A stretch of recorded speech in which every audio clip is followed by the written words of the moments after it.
आज के टाइम पे लोग मैकबुक ले तो लेते हैं एंड मैकबुक लेने का प्लान भी करते हैं, बट मैंने ना तरह तरह के क्वेश्चंस एंड क्वेरीज एंड इतने कॉमन मिथ्स सुने हैं about a MacBook which are irrelevant in 2026. Just like MacBooks are completely virus proof, Apple के माउस एंड कीबोर्ड के बिना जो मैकबुक है वो एकदम बेकार है एंड सो ऑन। देखो, कहीं ना कहीं ये चीज कुछ टाइम पे या फिर एक टाइम पे ना सच थी भी, जब मैकबुक इंटेल के प्रोसेसर्स यूज करते थे।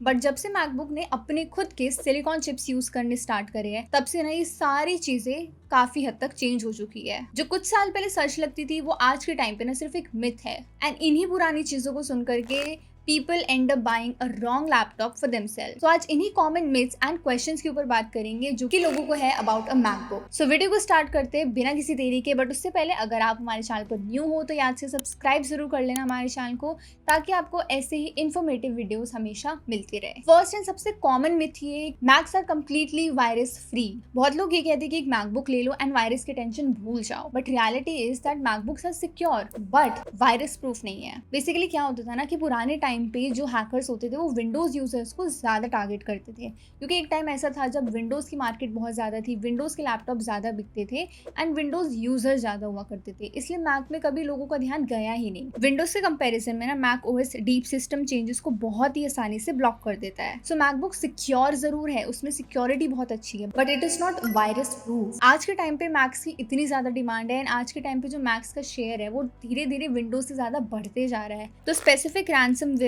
मालवेयर एंड फिशिंग अटैक्स ना बहुत ज्यादा कॉमन हो चुके हैं। एप्पल के पास गेटकीप और एक्स प्रोटेक्ट जैसे solid built in security features है, बट वो आपके मैक को 100% इम्यून नहीं बनाते हैं। सो करना क्या है, बेसिकली अपने मैक को हमेशा लेटेस्ट अपडेट पर रखो, फाइल वॉल्ट को टर्न ऑन करके रखो और सिर्फ ऑफिशियल मैक ऐप स्टोर या फिर ट्रस्टेड साइट से ही एप्स को डाउनलोड करो। किसी भी रैंडम लिंक या फिर रैंडम साइट पर ना क्लिक मत करो। That's the only way out जिससे कि वायरसेस आपके मैक में नहीं हो। नाउ नेक्स्ट चीज है, मैंने विंडोज यूजर से बहुत ज्यादा सुना है and that is that Macs are over price. बहुत ज्यादा कॉमनली आपने सुना होगा कि यार मैकबुक्स तो बहुत ज्यादा एक्सपेंसिव होते हैं, इतने में तो एक अच्छा गेमिंग लैपटॉप आ जाएगा। बट द क्वेश्चन इज, क्या वो गेमिंग लैपटॉप आपको नेक्स्ट 5 या 6 साल तक वो stable and relevant experience and performance देगा जो कि एक मैकबुक दे सकता है? Well, in 99% cases this is not relevant. एक विंडोज लैपटॉप या फिर एक मैकबुक आप कंपेयर करोगे ना 4 से 5 साल बाद भी, तो आपको डिफरेंस वही नजर आएगा। आज के टाइम पे मैंने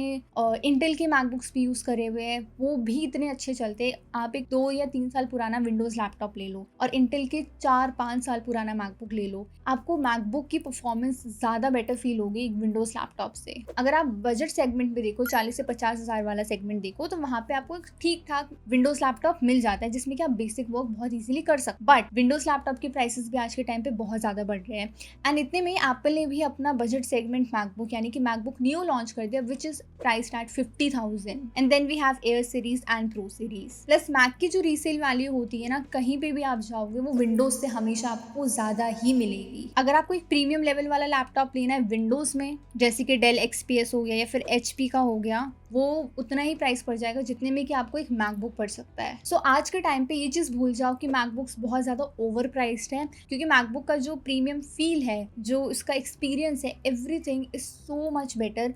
एंड ड्यूरेबिलिटी के मामले में भी आप 4-5 साल बाद एक मैकबुक यूज करोगे ना, तो आपको वही फील आएगी जो आपने स्टार्टिंग में एक मैकबुक में लिया था। इसके अलावा एक और चीज बहुत ज्यादा कॉमन है कि अगर आप मैकबुक के साथ एप्पल की एक्सेसरीज यूज नहीं करोगे तो आपका मैक या तो खराब हो जाएगा या तो वर्क ही नहीं करेगा। And I don't think so that it makes any sense, क्योंकि आज के टाइम पे ना लोग बहुत ही सस्ते ऑप्शंस देखते हैं। क्योंकि आप एक मैजिक माउस ले लो या फिर कीबोर्ड ले लो तो बहुत ही ज्यादा महंगे आते हैं और इतने महंगे लोग अफोर्ड नहीं कर पाते हैं।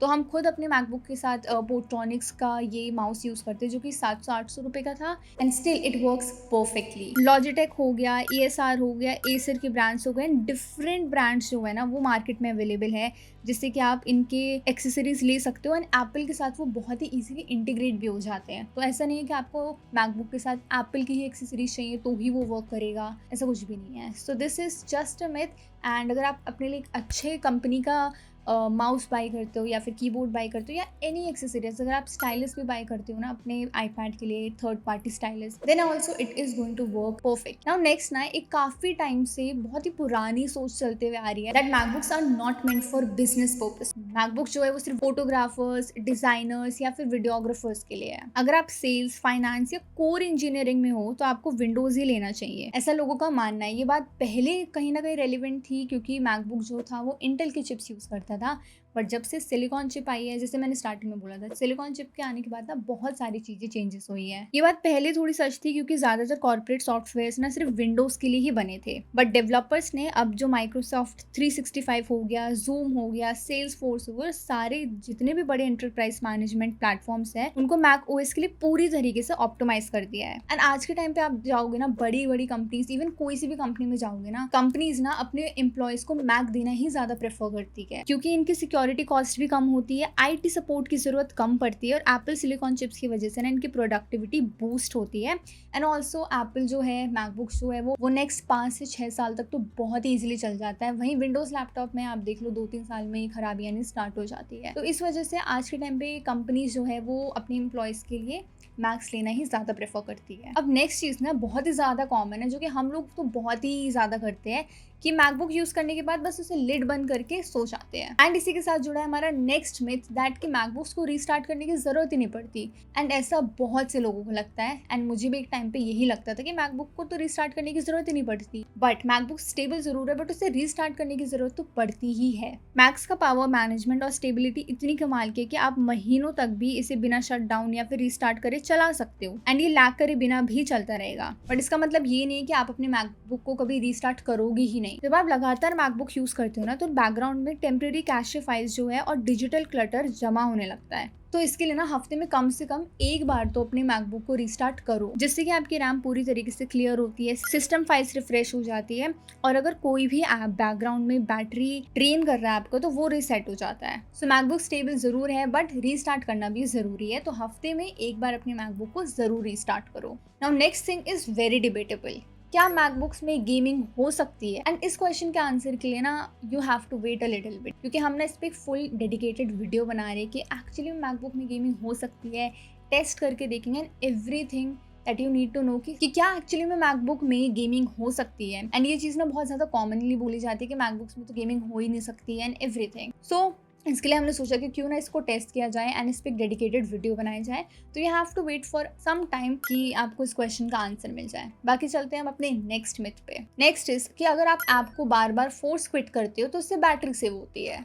हम में से ना बहुत लोगों की यही आदत होती है कि जैसे हम अपना फ़ोन चलाते हैं एंड उसमें ना हम थोड़ी देर में ही सारे बैकग्राउंड ऐप्स को स्वाइप करके क्लियर कर देते हैं ताकि बैटरी बचे। लेकिन कई लोग ना यही चीज़ मैक्स पर भी अप्लाई कर देते हैं कि मैकबुक को ना कोई भी ऐप है जब काम खत्म हो तो उसे फोर्स क्विट कर देते हैं, but you need to stop right there. Mac OS ना ऐप को अलग तरीके से हैंडल करता है। जब आप किसी भी ऐप को विंडोज के रेड क्रॉस बटन से बंद करते हो ना तो वो ऐप बैकग्राउंड में एक सस्पेंडेड स्टेट में चली जाती है। इस स्टेट में जाने के बाद ना वो कोई भी बैटरी ड्रेन नहीं करती है या फिर कोई भी आपके प्रोसेसर या फिर बैटरी को 0% तक कंज्यूम करता है। इसका फायदा ये है कि जब भी आप दोबारा से उस ऐप को खोलते हो ना तो वो इंस्टेंटली खुल जाती है। अगर आप ऐप को पूरी तरीके से फोर्स क्विट कर दोगे ना तो अगली बार उसे 0 से स्टार्ट करना होगा, जिसके लिए मैक को ज़्यादा CPU power and battery use करनी पड़ेगी। सो ऐप्स को तभी फोर्स क्विट करो व्हेन इट इज़ नीडेड, या लैग कर रहा है या फिर जो ऐप है वो फ्रीज हो गई है। तो हर छोटी छोटी बात पे फोर्स क्विट मत करते रहना। Last and very common thing is कि सॉफ्टवेयर अपडेट करने से मैकबुक्स जो है वो स्लो हो जाते हैं या फिर उनकी बैटरी हीट करने लग जाती है। देखो ये चीज़ ना कहीं सच नहीं है, क्योंकि जो मैक ओएस के अपडेट्स आते हैं ना वो आपके सिस्टम को स्लो करने के लिए नहीं बल्कि सिक्योरिटी पैचेस एंड नए फीचर्स देने के लिए आते हैं। वो आपके पुराने अपडेट से आपको डिफरेंट लग सकता है बट स्लो वाली चीज़ तो कहीं है ही नहीं। अब कई लोग बोलेंगे नहीं हमने अपडेट किया उसके बाद हमें अपना मैक बहुत स्लो लैगी फील करने लगा। तो देखो जब भी आप नया एक मैक ओएस इंस्टॉल करते हो ना तो कुछ टाइम तक के लिए आपको ये फील हो सकता है, एंड इसके पीछे भी ना एक रीज़न है। जब भी आप नया कोई बड़ा अपडेट करते हो, इंस्टॉल करते हो, जैसे कि अभी मैक OS 27 आया था तो बैकग्राउंड में मैक OS की स्पॉटलाइट इंडेक्सिंग दोबारा से शुरू होती है ताकि आप फाइल्स नए सिस्टम के हिसाब से सर्च कर सकते हो। साथ ही में iCloud आपके सारे फोटोज एंड नोट्स को दोबारा से सिंक एंड ऑप्टिमाइज करता है। इस बैकग्राउंड प्रोसेस में CPU यूसेज बहुत ज़्यादा हाई होता है जिससे कि लैपटॉप थोड़ा सा स्लो एंड हीटेड फील हो सकता है। बस ये चीज़ ना 2 या 3 दिन तक आप फील कर सकते हो, बाकी 2-3 दिन के बाद ना आपको खुद का जो मैकबुक है ना वो नॉर्मल लगना स्टार्ट हो जाएगा। तो ये चीज़ भी दिमाग से निकाल दो कि आप नया अपग्रेड करोगे तो आपका जो मैक है वो स्लो हो जाएगा या फिर उसमें हीटिंग इश्यूज़ मिलेंगे। ऐसा कुछ भी नहीं है, वो 2-3 दिन तक रहता है जब आप एक बड़ा अपग्रेड करते हो तो दोस्तों ये थे कुछ ऐसे बड़े मैक ओएस क्वेश्चंस या फिर मिथ्स जो कि बहुत ज़्यादा कॉमन है इवन आज के टाइम पे भी।